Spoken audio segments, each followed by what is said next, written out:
Hello, and welcome to Baha'i Blogcast, with me, your host, Rainn Wilson. This is where I interview members of the Baha'i Faith and other friends from all over the world about their hearts and minds and souls, their spiritual journeys, what they're interested in, and what makes them tick. Enjoy.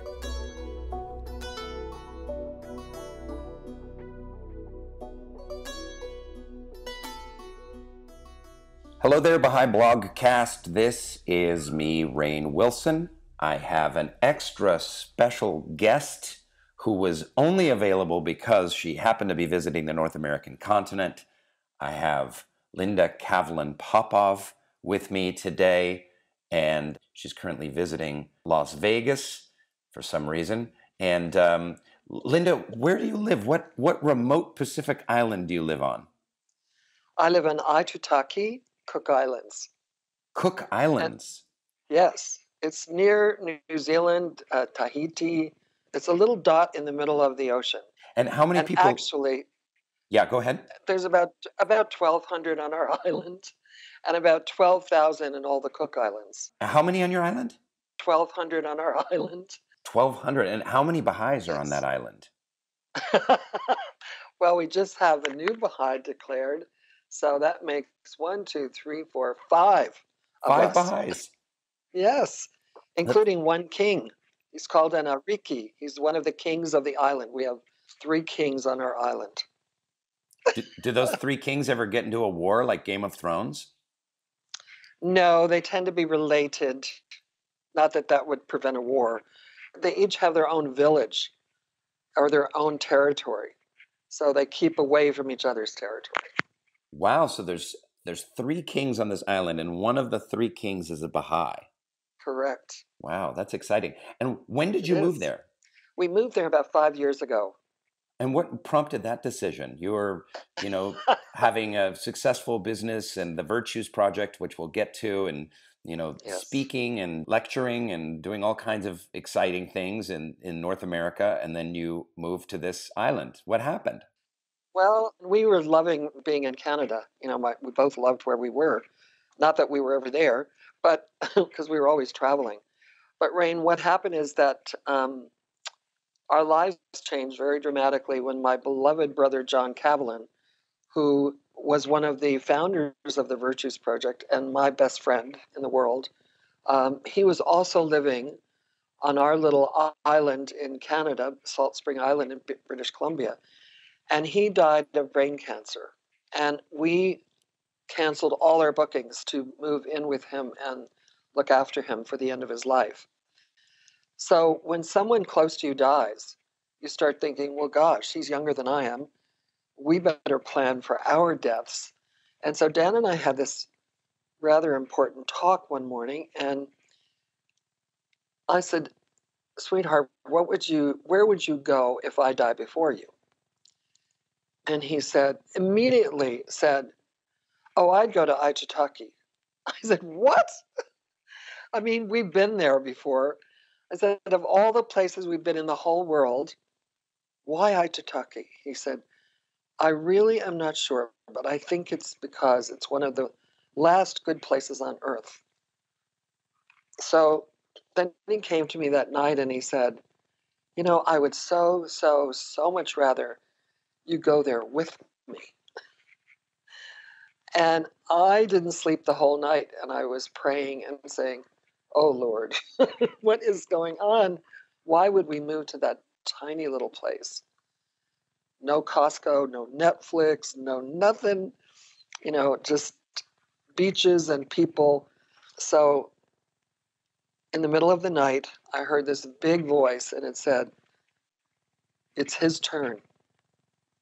So in the morning, we get together. No, in the I have morning to interrupt. I'm sorry. This big voice. Yes. Tell me more about this big voice that you heard. Well, I know that big voice, and that is my voice of guidance from God. So I tend to think of the big voice as Baha'u'llah. But very often when I seek guidance, there are other, it's hard to say voices because I'm hearing it in my inner ear. So it's like Baha'u'llah says, when a servant is drawn unto me in prayer, I answer him. And when I have answered him, I become the ear wherewith he heareth. So when I hear the voice of my Lord, I immediately obey.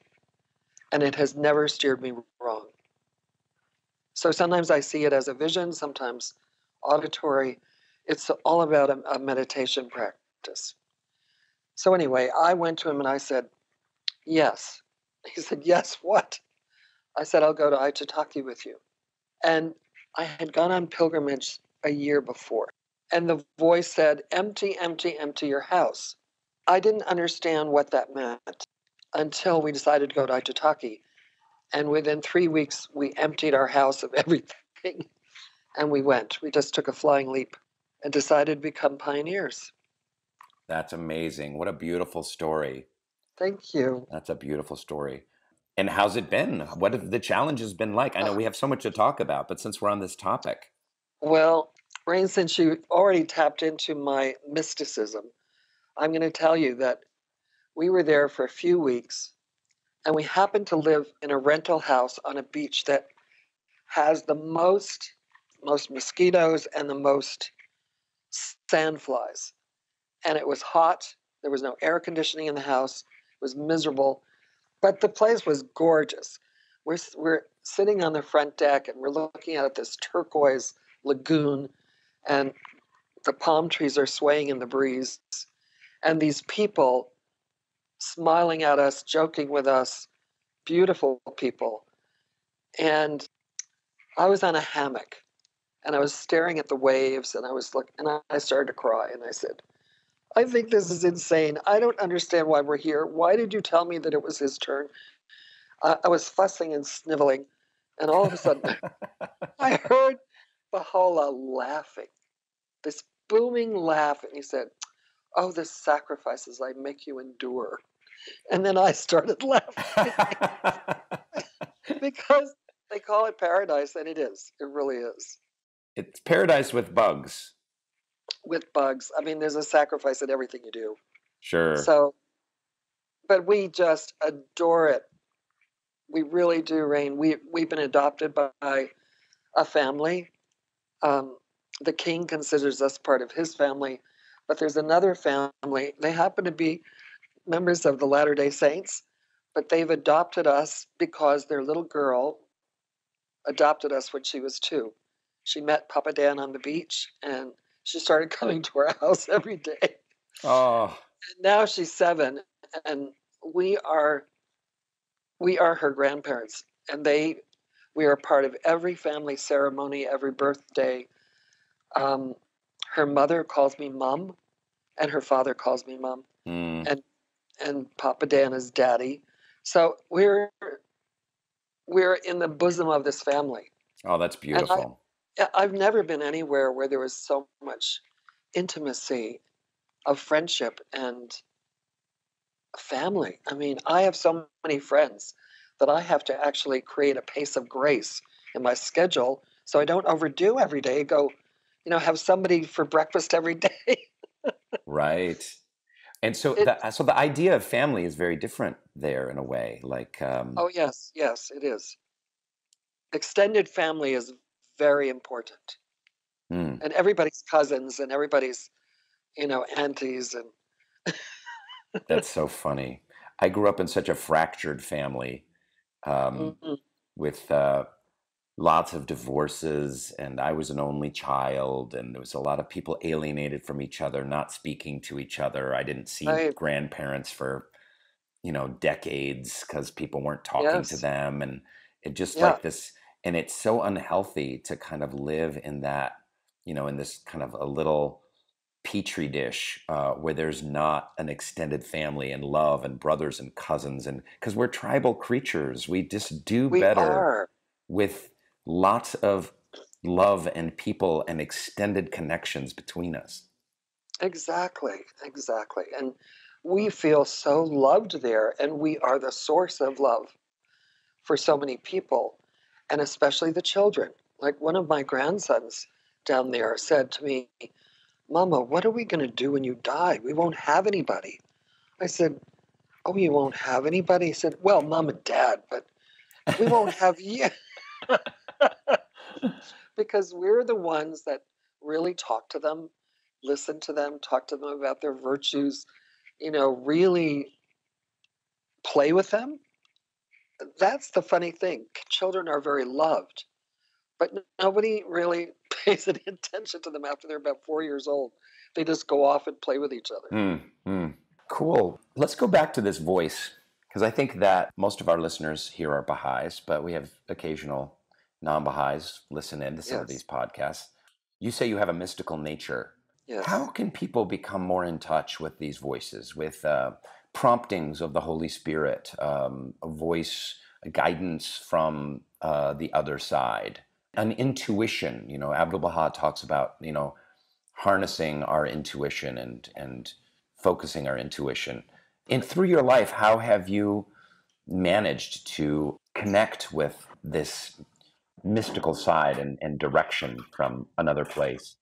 Well, to be honest with you, Rainn, I didn't understand about that part of Baha'i life or my own spiritual life until I was in my late 30s when I went through a divorce and I was in crisis. And I turned to the writings and I saw this passage that scared the heck out of me because it said, the meditation in the words, 1 hour of true reflection is worth 70 years of pious worship, must needs be observed. It's in the beginning of the little blue compilation from the Universal House of Justice on prayer and meditation. I thought, well, holy, I don't even know how to meditate. So 1 hour of meditation is worth an entire lifetime of pious worship. So I began to learn to meditate in my late 30s. And when it started working, it really scared me because I wasn't used to it, getting an answer. But, it's in all the Holy Scriptures. So, for example, Jeremiah 33:3 in the Talmud, in the Old Testament says, call to me and I will answer you and show you great and hidden things that you do not know. So it's about the call. Call to God and expect an answer. Now, Abdu'l-Baha says exactly the same thing. Things of which man knew nothing will be unfolded before his sight. And he was always meditating and receiving guidance. So he's our model. And therefore, I learned to meditate. Now, there's an awful lot about different ways of meditating in my book, A Pace of Grace, The Virtues of a Sustainable Life. It's under the portion called Practice the Presence.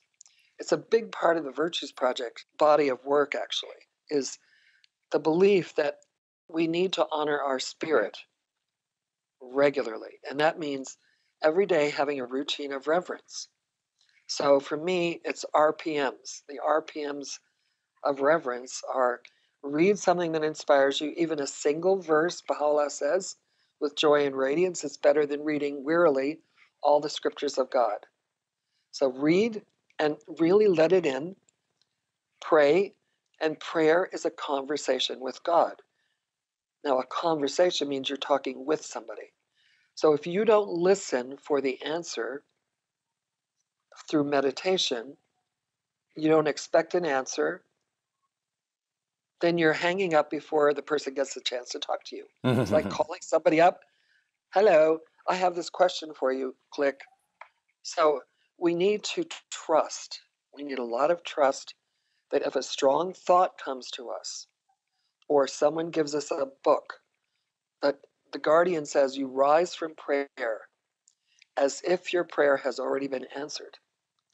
He talks about spending a few moments in contemplation. So for me, because I'm a writer, I use a journal. And so I write a question to God, I meditate, and then I write the answer. But very often I need it to be a visual meditation. And that has been a very rich part of my life. So the main thing is you've got to have sacred time every day, not a dutiful prayer where you sit down and say a prayer and then jump up to your list, your to-do list. It's taking time to be in that presence and trusting that he's there. Now, I think of it as an A team, okay? We're told that the concourse on high, the heavenly realm, the souls in the next world, the angels are there to help us. So if we don't tap into their help, we're promoting unemployment after death because that's their job, to guide us and help us. So I call it the A team. You may not think that the creator of the universe is going to actually speak to you, although he is closer to us than our own life's vein, according to Baha'u'llah.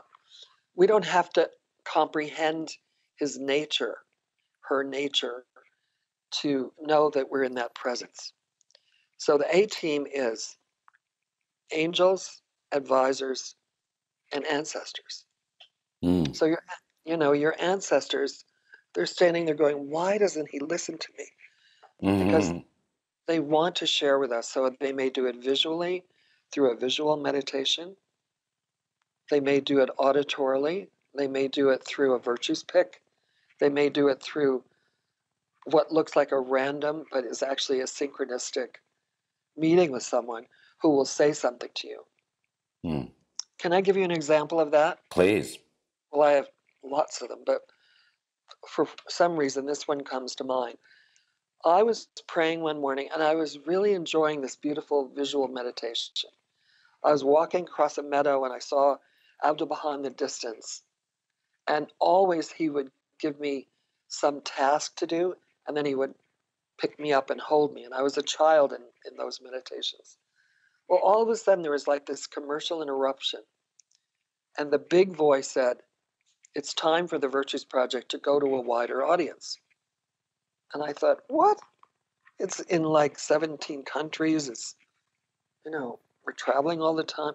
A wider audience. So I wrote that in my journal. I always write down what I'm told, so I won't forget.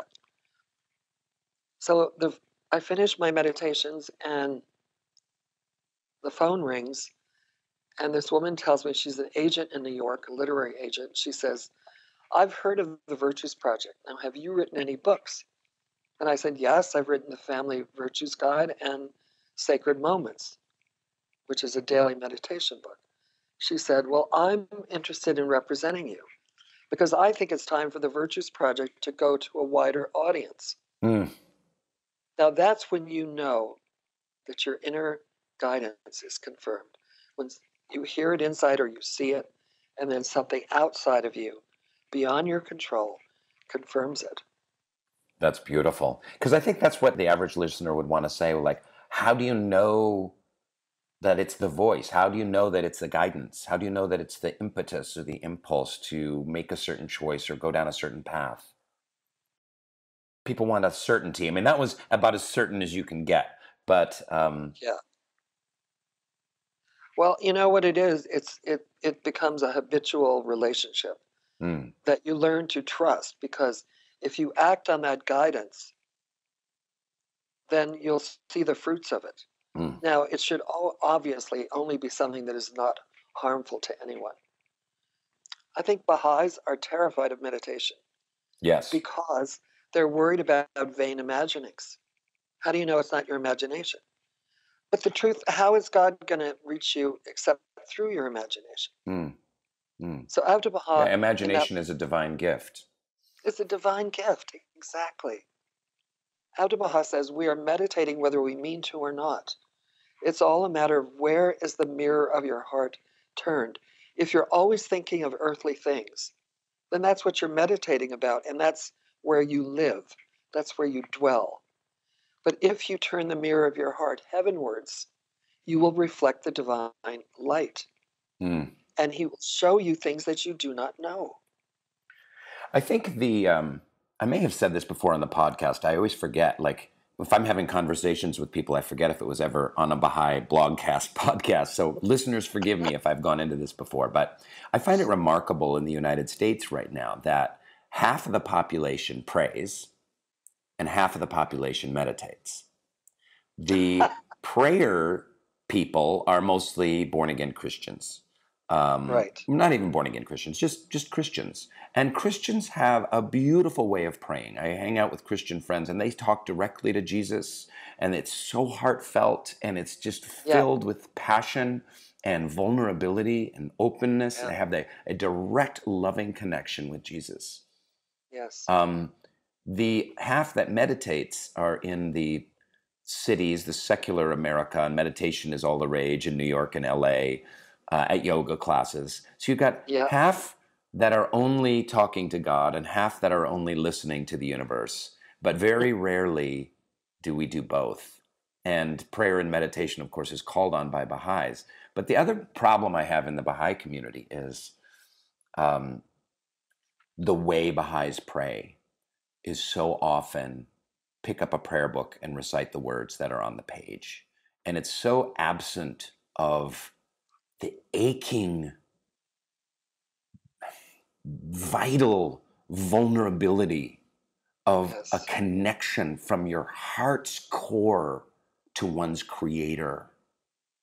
And we work on this in our junior youth groups all the time. And these kids will just go, "Oh my God, I beseech thee by the mother, ba da ba da di ba ba."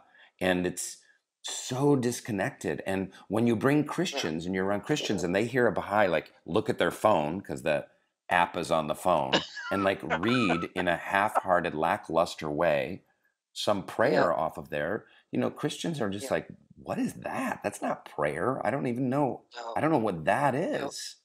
And No. also, Baha'is definitely avoid meditation and get kind of freaked out by it, frankly. Mhm. So we have a lot to learn as a community Yeah. about the way these things work.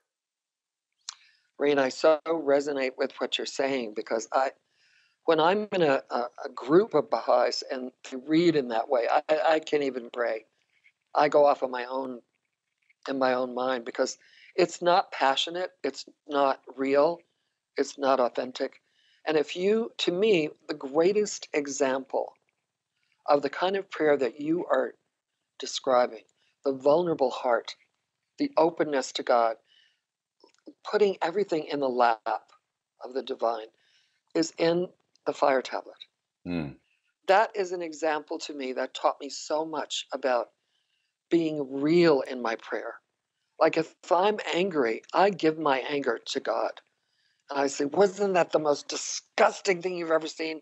You got to be real. So pray the real. If you're antsy, if you're confused, pray your confusion. But not only our own words, because there's such power in those real prayers.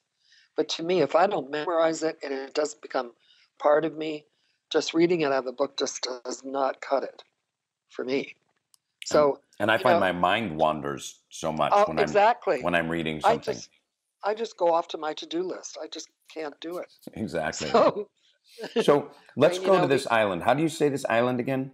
Aitutaki. Aitutaki. Okay, good. Yes, Aitutaki. good. Got it. How do you teach the Baha'i Faith in Aitutaki? I teach it every single day in Aitutaki. Okay, first of all, Aitutaki we discovered when we were in the discernment process. Are we meant to stay here? Are we meant to remain as pioneers? We didn't have a lot of money. So this woman asked us to look at her or listen to her CD that she was creating for tourists. And on it, she tells the story of the name of Aitutaki. And it means guided by the hand of God. And that was one of those days I was Wow. saying, please give us clarity, Baha'u'llah. We really don't know if this is where you want us. And she tells us it means guided by the hands of God. I'm just going to tell you that when the Virtues Project started, we didn't even understand what was happening because it just exploded. And people heard about it by word of mouth. And all of them wanted our little book, which we, self-published in our little garage. And what happened is that we began, whether we wanted to or not, sharing the project with all these other people. And I was starting to feel so guilty because I wasn't serving the faith directly. Because the Virtues Project comes from all faiths. The basis of our understanding of the virtues comes from all the holy books and the oral traditions of the indigenous people of the world. So it wasn't a Baha'i project. So I was feeling just, we're putting all this energy into serving the world, but what about the Baha'i community? So we wrote to the House of Justice. And I wrote to them all my concerns about, that the faith was over administered and under spirited. And maybe the Virtues Project could really help with that because the strategies of the project help us connect with our spirituality. Well, they wrote us back the most amazing letter. And they said, well, truthfully, we have already committed to another program, which was the RUI program in the early days. This was like 30 years ago or something. And they said, the Virtues Project is for the wider world. And they said, it is a bridge to the teaching of the revelation. And that has become prophetic because on the island, what I do is, first of all, I'm known as the Virtues Mama because I have a column in the newspaper called Virtues in Paradise. And I often quote the Bible a lot because it's a Christian nation. And I quote Baha'u'llah and Buddha, and I've had attacks from bishops saying, it isn't about Baha'u'llah, it's not about Buddha, it's only about Jesus Christ, and which increases my readership. So I teach through my column because I teach through just about so many conversations a day. I will actually quote the writings. Sometimes I say where it's from and sometimes I don't. And then I have a gathering every Sunday afternoon that is about learning about the faith. I have girlfriend breakfasts, which are firesides, where the faith is brought up as an answer to whatever we're talking about in our lives. I have a monthly women's gathering that's based on a virtues theme, and I always bring the Baha'i writings there, as well as other writings from the one faith that is in many forms. So I'm teaching the kids all the time. Oh, I have to tell you this, Rainn. This is so cool. Our children, our grandchildren are Mormons, and we are very respectful of that. Sometimes when I'm really upset with them, I'll say, Mormon boys do not treat people unkindly. And I'll quote the Book of Mormon. I'm learning all these different quotes, So, but they know we're Baha'is, which is a little puzzling to them. How could you be a different religion? But they ask questions about the faith. And one day, Pido, our 10-year-old, said, Mama, why does Papa Dan always walk down the beach before he starts taking his sunset photos, which he does every night? I said, because he's saying a very long prayer. He said, is that why he goes alone without us? I said, well, you could go with him, but he's praying. He said, okay. So he runs after Papa Dan and he says, what is this prayer? And Dan just starts reciting the Tablet of Allah. and my little girl, Tassie, says, who's a king? Who's the king? I said, God is the king. Oh. So Paidoa says, Papa, I want to learn that prayer. So the next night, Dan comes with a printed copy in a little plastic sleeve of the Tablet of Ahmad. And by the time we finish playing on the beach, Paido is reading this. He recites the first 3 paragraphs of the Tablet of Ahmad. Unbelievable. That's beautiful. But, my best friend there, who is a Cook Island Maori, she just declared before we left for this trip to visit family in the States. Mm. And she just loves the faith. She said one time, it's like having lived in a little box and someone lifts off the lid and you get to see a new world. Oh, that's beautiful. So switching gears a little bit, your father is Bora Kavelin? That's right. He and is. Kind of an infamous Baha'i. I don't know much about him. I know he was on the Universal House of Justice. That's about it. So What was that like growing up Baha'i and having him as your father?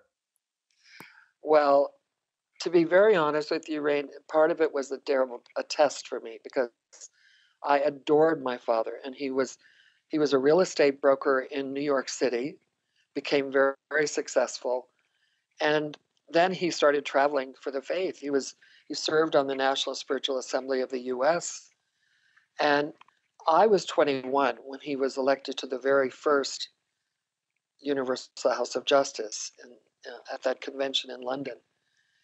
And then he left, and he stayed there for 25 years. And that was very hard for me. But living with him and my mother,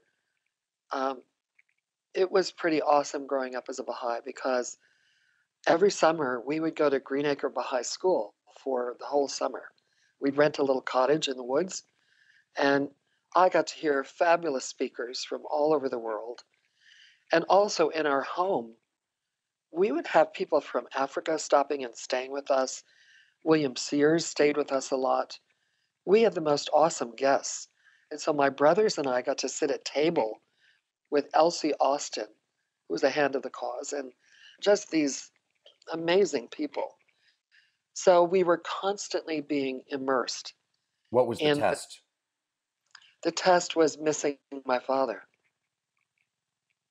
And I didn't have a great relationship with my mother, so I always struggled with abandonment. I knew intellectually that I had to sacrifice him because he was serving the faith, but it was difficult. And then he finally came home after 25 years, and he died. I was so mad at him for doing that. Oh. I wanted time with him. And you wrote a book. You've done hospice work, and you wrote a book about grieving and death and loss. Yes. And you talk a lot about the loss of your brother. Yes. What's your Baha'i perspective on grieving and death and loss? And what's the name of your book? It's Graceful Endings. I love that. Graceful Endings. How does one have a graceful endings in a nutshell? Well, you asked several questions there. The Baha'i perspective on death, of course, is that they have entered the kingdom of light, and the the person who has passed on is entering a place of joy, typically. But for those left behind, we need to pray for them. We need to do kind things in their name and let them go. Well, that's why I was so absolutely shocked when I had such a grief reaction, because in my head, I knew that I should just be happy for John, but I missed him so badly. He really was one of my significant others. He was my go-to person. He was the one that was my story keeper, and I was his. And I took care of him when he was dying, and that makes you so close. So he became the center of my universe, and then suddenly he went. And it just, I was an expert on grief, right? I used to give workshops called Good Grief. and I, as the spiritual care director at hospice, I loved that job because I felt like a midwife to people that were leaving this world and entering the next. And they could feel that, they could sense it. So they were much more confident and happy to go and so on. So that's why I was so shocked. But at one point I said to Baha'u'llah, I just can't talk to you right now. I just can't. I'm not going to speak to you for a while. And he's like, fine, it's okay.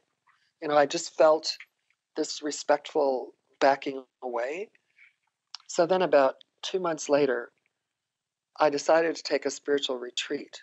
And I went to a convent nearby where I had been many times. And I said, okay, I'm going to try to pray. And all of a sudden I feel him right next to me. He goes, I knew you couldn't stay away from me. I know you'd love me. Your connection with Baha'u'llah has such a beautiful sense of humor. Yes, it does. It does. And It really do does. you I don't know how to put this without sounding like a new age hippie freak, but do you communicate with your dead brother? You know something, I'm not allowed to. I don't know why. I've seen him a couple of times. Like one time I asked him. In fact, we were on Aitutaki for a holiday before we moved there because I needed to just be somewhere really beautiful and peaceful. And also I was writing Graceful Endings. Um, and at one point I said, could I please see John or speak to John? And all of a sudden he was there.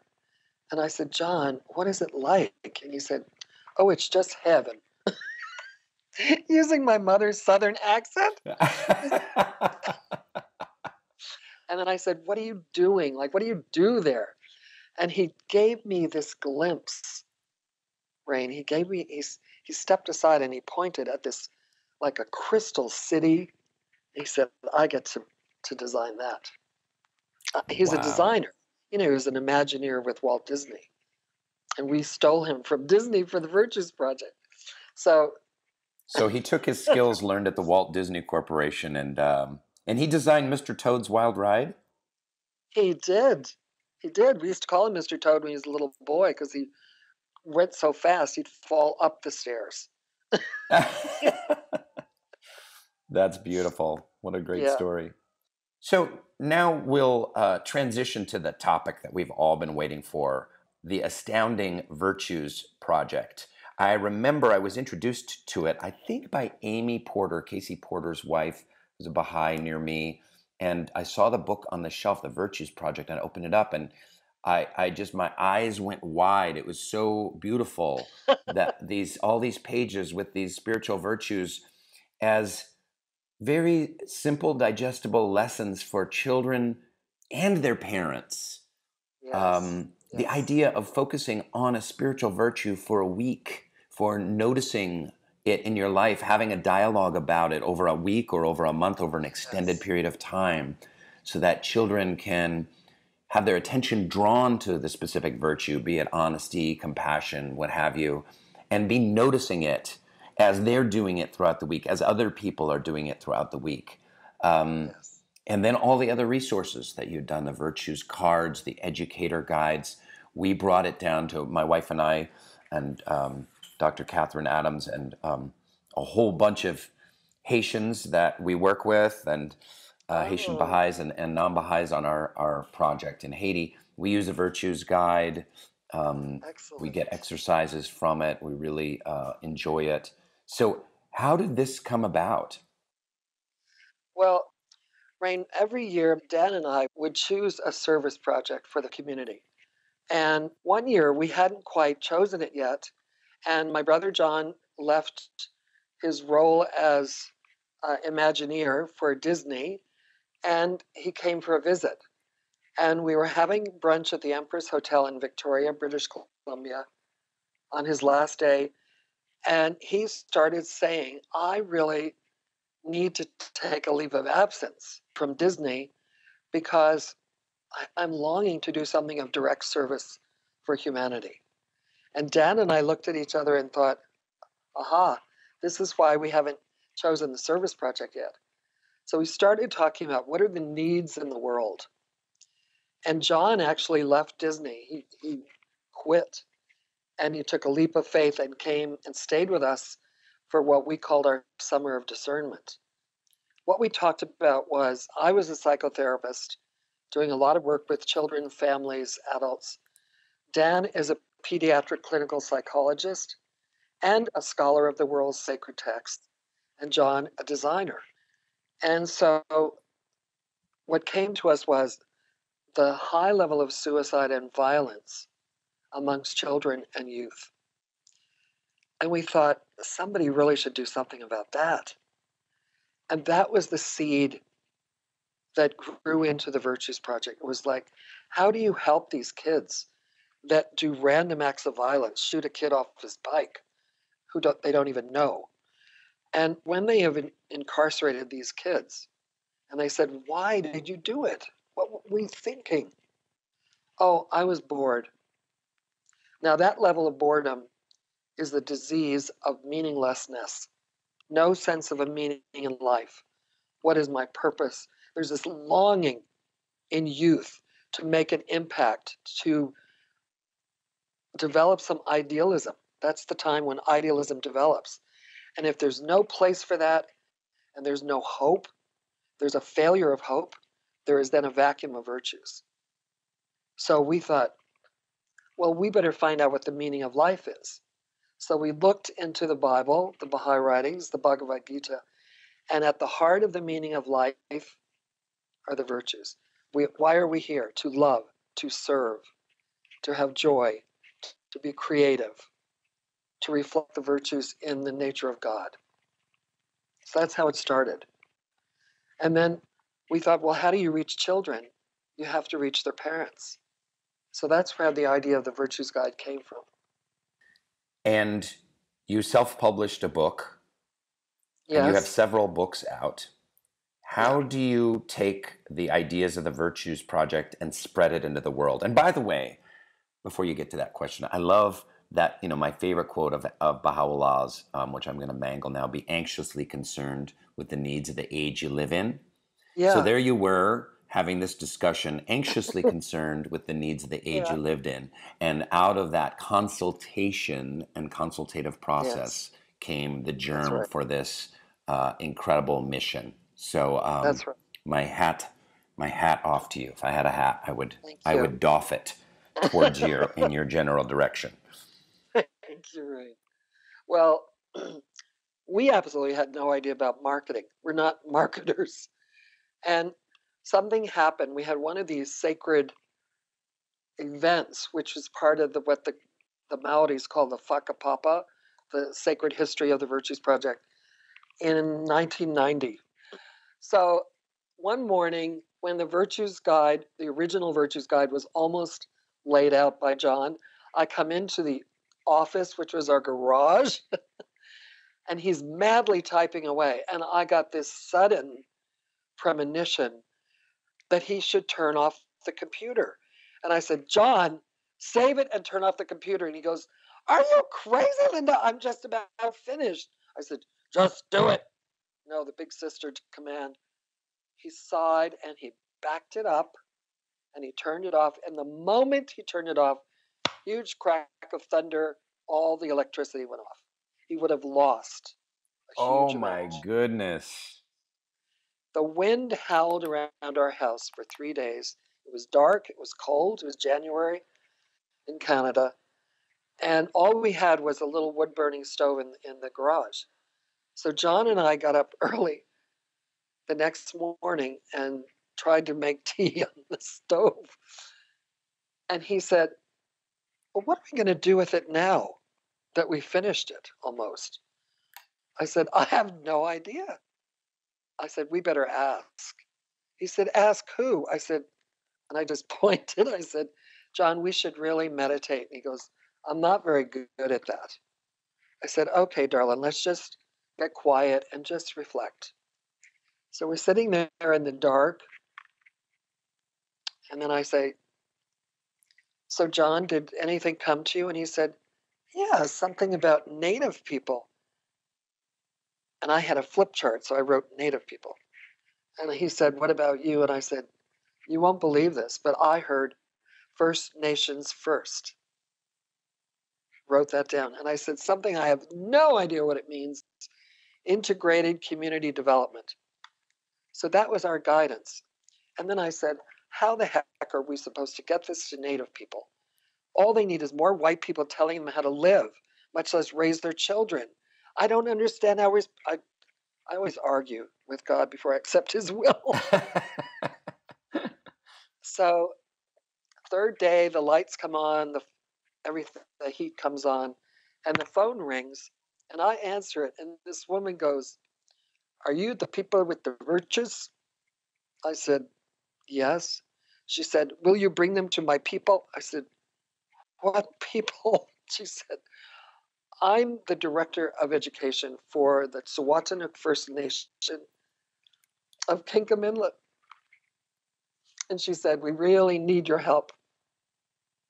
I said, we're there. She said, well, this is our budget. I said, you're going to pay us? Mm. Mm. So 3 weeks later, Dad and I have this box of photocopied virtues guides, and we are in Kingham Inlet, British Columbia, having flown there in this little seaplane into the middle of nowhere. And that was the beginning. And that's what I mean, Rainn, about meditation. You hear it inside and you see it outside. You know that is your guidance. That's incredibly beautiful. And it's gone all the way across Canada. It's been all over the world in Indigenous communities because they recognize the virtues as their identity, their value system. Mm. All their oral stories about courage, honor, justice, love. What do you say to atheists about the Virtues Project? Well, it's more what they've said to me. I've had atheists in virtues workshops, and I've said, well, how is this for you? Because, the Family Virtues Guide mentions God, and all my other books are quite spiritual and godly centered. And they go, well, I'm spiritual, I'm just not religious.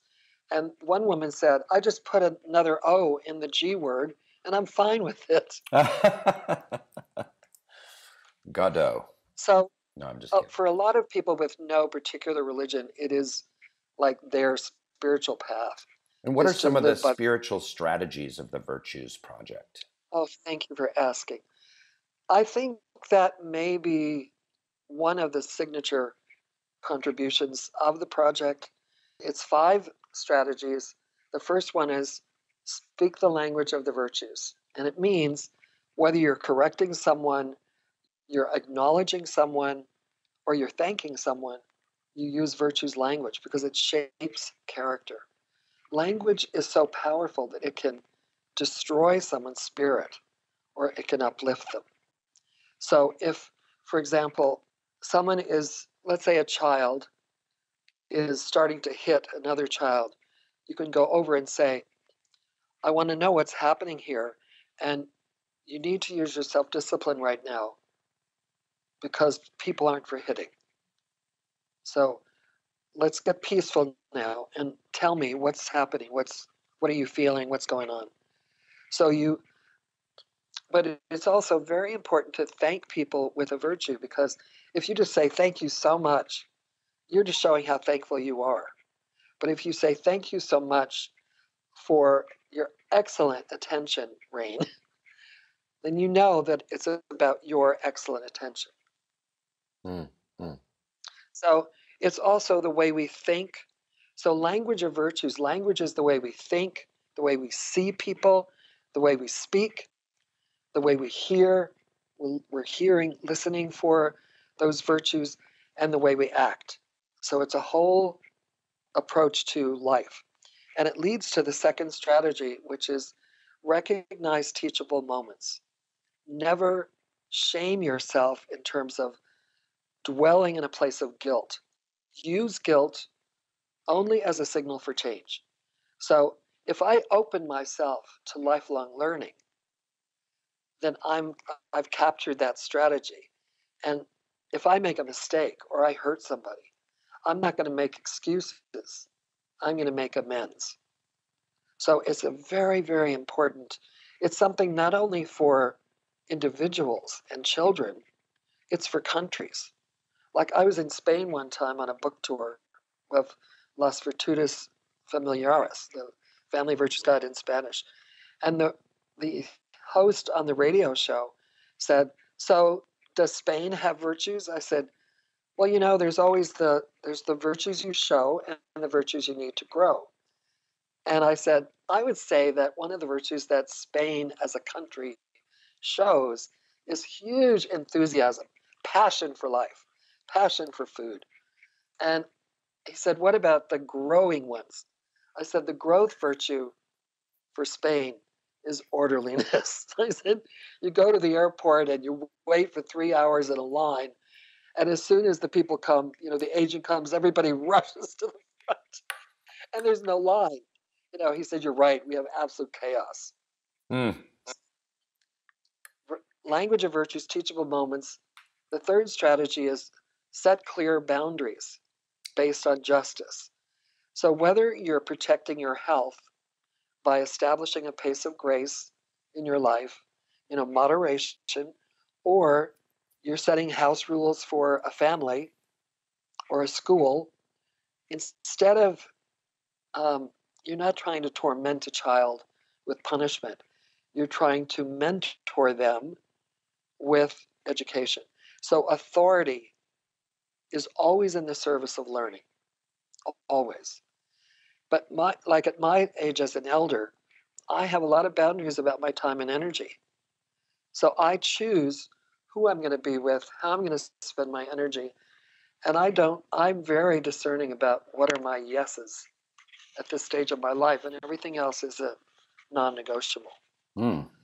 It's a whole attitude toward school discipline. So schools all over the world are using it as a way of having a reflection room instead of detention room.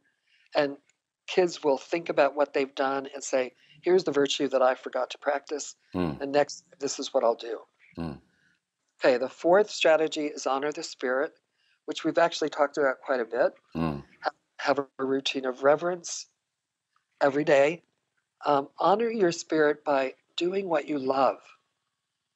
Like, love what you do and do what you love. So it's like one of my favorite quotes is Jalaluddin Rumi, the Sufi mystic. He says, "Let the beauty we love be what we do. There are hundreds of ways to kneel and kiss the ground." Mm. Gorgeous. So then the fifth strategy, there's a lot more to honor the spirit, but I'm going to just move on. The fifth strategy is called offering spiritual companioning. And this is a way of listening someone else into clarity. It's like that minister, Portals to Freedom, can't remember his name.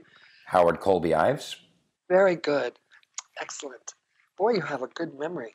I have a good memory. It's losing. Short. I'm losing it. I'm 52 and I'm forgetting more and more, and it drives me bonkers. In fact, there's one word. It's the word Asperger's. I always forget the word Asperger's, and I can never.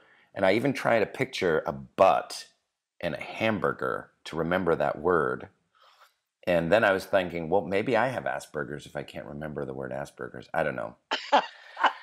Anyway, let's continue. Sorry about that. A little comic relief in the midst of this lecture. So, no, it's step good. 5. So, step 5, strategy 5 is spiritual companioning, which means that you ask the magic word, what? Okay. You companion someone so that they can hear their own voice, so that they can find their own solution. It's not about giving them your wisdom. It's helping them to find their own wisdom. So, for example, Abdu'l-Baha, when he was with Howard Colby Ives, Ives said, it's like being listened to with your own ears.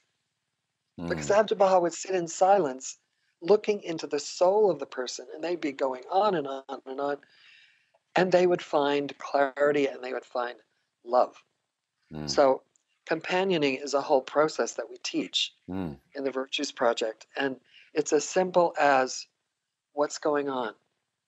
So, for example, when John got his diagnosis of brain cancer, inside I was falling apart, but I was with him, so I wanted to companion him. So I said, we got back in the car after the doctor told us about it, said he had 3 months to live. And I said, so John, how is this for you? And he goes, I don't know yet, but I'm really hungry. Let's go have breakfast. So he ordered everything on the menu. Of course, if you had 3 months to live, why would exactly. you not get the chocolate chip pancakes for breakfast? Exactly. So I remember saying to him, the condemned man ate a hearty breakfast, and he just burst into laughter. So I companioned him through his dying process, which took actually 15 months. He had a marvelous last season of his life because we used the virtues strategies the whole time. Mm. to make life better for him. So the great thing about the Virtues Project is that parents can use them with their kids. Yeah. Baha'is can use them with children's classes and youth classes. You can use it in your workplace, in community development, and in education. You know, you can use it in the schools, or Oh, yeah.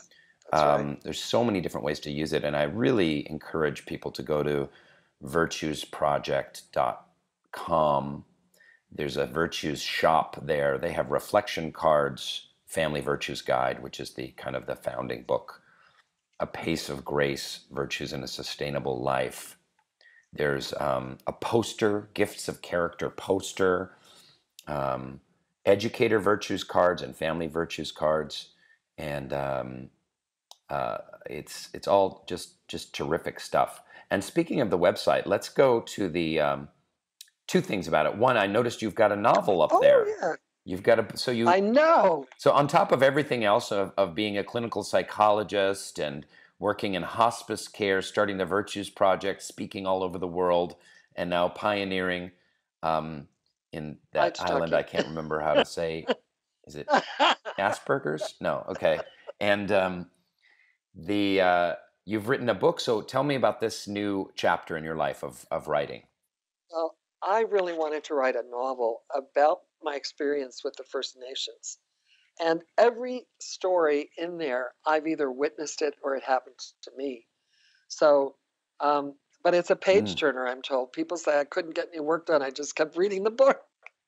But it's about a First Nations woman who is in Toronto, is a journalist, and she goes through this huge adventure, finds love, and we're almost running out of time, so I can't tell you anymore.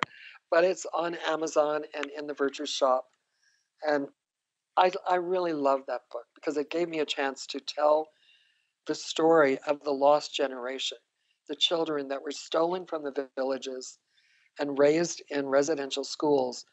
And it was true identity theft. They were just, their identity as First Nations was just destroyed. And now trying to get it back. And the Virtues Project is a way to do that. So the strategies are sprinkled throughout the book, I hope artfully, so that people will understand more about the Virtues Project as well. I have to show you something. Dan and I have just created a new product called Sunset Meditations. I can't remember the rest of the title. Reflecting on the virtues within. And they're different than the other ones. They're just little glimpses of each virtue, and it's about 56 cards. And I want to show you one. I know other people can't see it. Yes. Wow. Yes. Showing me on the Skype here. Generosity, a beautiful card with a beautiful photograph. And the front of each card just has a little phrase like generosity, a giving heart. Now, Dan is known on Aitutaki as the sunset photographer, and on people's birthdays, he takes a photo of them, puts it on top of the sunset from their birthday, and gives it to them. He takes rugby photos. He does all this, and now we've used his most beautiful cards, his most beautiful photos for these sunset meditations, and they will be available very soon. That's great. Now, there's a fun thing we're going to do before we sign off. On the front page of the Virtues Project, there's a little tab that says Do a Virtues Pick.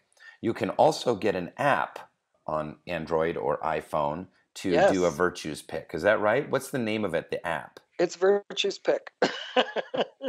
Virtues Pick app. Okay, great. So we're going to do a little Virtues Pick. I'm going to do it here on the computer. We're going to see what comes up. And it's a random virtue. I want you to say a couple of words about what's on your mind right now. Okay. What's on my mind is I'm trying to make a lot of big life decisions. There's a lot of different paths through the forest, and I'm not sure which one to take. Excellent. That's what's going on in my life right now. All right, so here goes. Unity.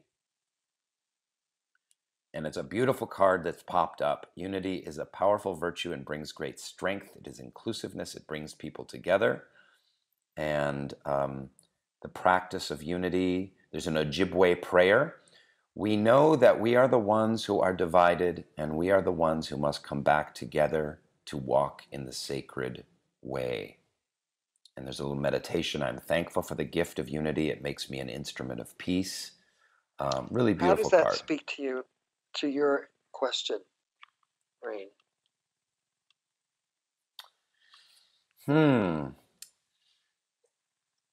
I think that, you know, some of the decisions I'm trying to make as an actor, as a writer, as a Baha'i, as a citizen, as a public figure, a celebrity, maybe trying to find a way to unite them, to unite all these disparate things that I do in some way.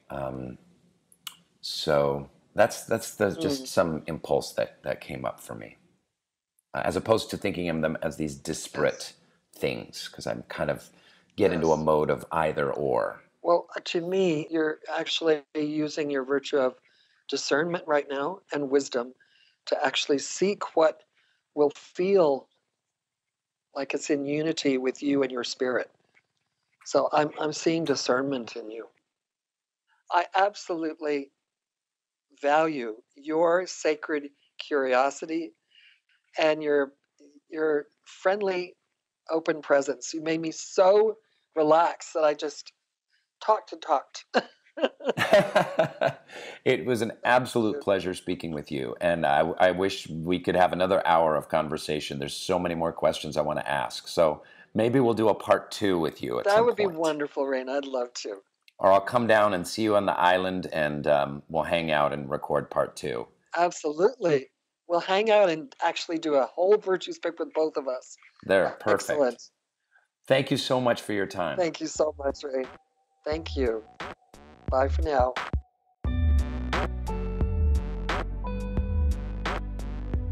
Thanks for listening to Baha'i Blogcast. Hope you enjoyed the episode and the conversation. Check out more fun Baha'i stuff on bahaiblog.net. Thank you so much, and good night.